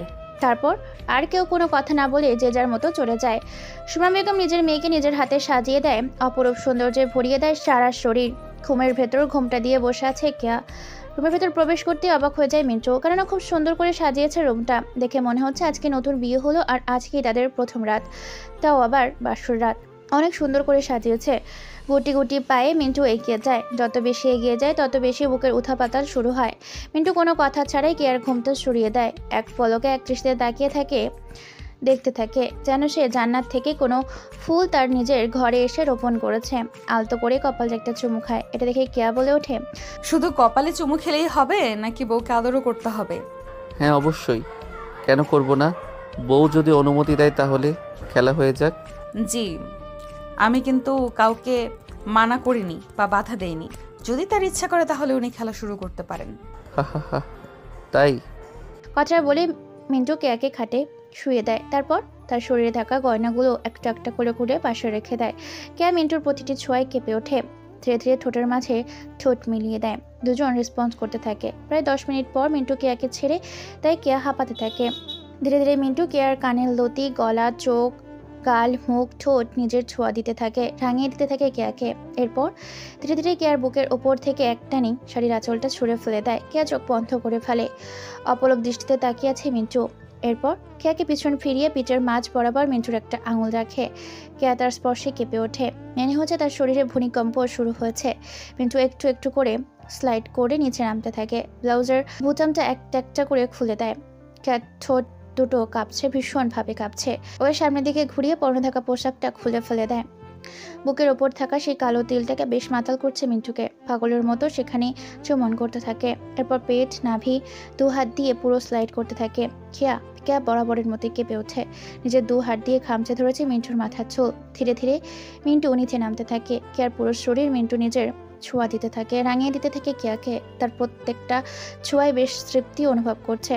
দুজনকে জড়িয়ে নেয় বুকের মাঝে। পায়ের তালু থেকে শুরু করে গলা পর্যন্ত কেয়া পুরো শরীর নিজের ছোঁয়া দিয়ে ভরিয়ে দেয়, রাঙিয়ে দেয় তার ছোঁয়া দিয়ে তার শরীর। মিন্টু তার ছোঁয়া দিয়ে কেয়ার সমস্ত শরীরে শিহরণ জাগিয়ে তোলে। কেয়ার পারছে না, নিজেকে মিন্টুর কাছে সমর্পণ করে দেয়। ধীরে ধীরে তারা অতল সাগরে একে অপরকে ডুব দিতে থাকে। পাশে একটা কাঁথা নিজেদেরকে ওপর টেনে নেয়, অতল সাগরের ভিতর ডুব দেয়। গভীর সমুদ্রের নিচে চলে যায়। সেখানে বিয়ে না করলে কেউ যেতে পারবে না, গেলেও গার্লফ্রেন্ড লাগবে। তবে সেটা কিছু সময়ের জন্য, তবে বিয়ে করলে সারা জীবনের জন্য নিজের কাছে রেখে দেওয়া যাবে। গার্লফ্রেন্ড নয়, বিয়ে করুন, সম্পর্ক হালাল করুন। মিন্টু আর কেয়া দুজনকে একে অপরকে উজাড় করে দিতে থাকে তাদের সমস্ত ভালোবাসাটুকু। কিছুদিন পর মিন্টু মন্ত্রী হবে। এই সুবাদে বিশাল একটা অনুষ্ঠান করা হবে। সেখানে আপনাদের আমন্ত্রণ ও নিমন্ত্রণ করা হবে। তাই এখন এই গভীর রাতে আমরা দুজনকে ছেড়ে দিই, তারা তাদের মতো থাকুক। যখন আপনাদের বিয়ে হবে তখন আপনারাও না হয় তাদের মতো করেই গভীর রাতে খেলার মঞ্চে খেলা দেখাবেন। এখন যেহেতু তাদের দুজনের পালা, তাই তাদেরকে ছেড়ে দিলাম, তারা খেলুক তাদের মতো, যতক্ষণ না হচ্ছে ক্লান্ত। তাই তাদেরকে তাদের নতুন জীবনের শুভকামনা জানিয়ে গল্পটিকে এখানেই শেষ করে দিলাম। আপনাদেরকে নিমন্ত্রণ জানিয়ে বিদায় নিচ্ছি। খুব শীঘ্রই আসছে আরও একটি আমার লেখা নতুন গল্প। এই গল্প কেমন হয়েছে অবশ্যই কমেন্ট করে জানাবেন। ধন্যবাদ সবাইকে। আর হ্যাঁ শুনুন, যাওয়ার আগে ইউটিউব অথবা ফেসবুকে দুটো জায়গায় আমাদের মিন্টু স্টোরি অথবা টমা ডায়েরি চ্যানেলটিকে সাবস্ক্রাইব করে আমাদের সাথে থাকবেন। আপনাদের জন্য আমাদের পক্ষ থেকে হাজারো ভালোবাসা। বিদায় নিলাম। বেঁচে থাকুন। পৃথিবীর বুকে ভালোবাসা, অজস্র ভালোবাসা।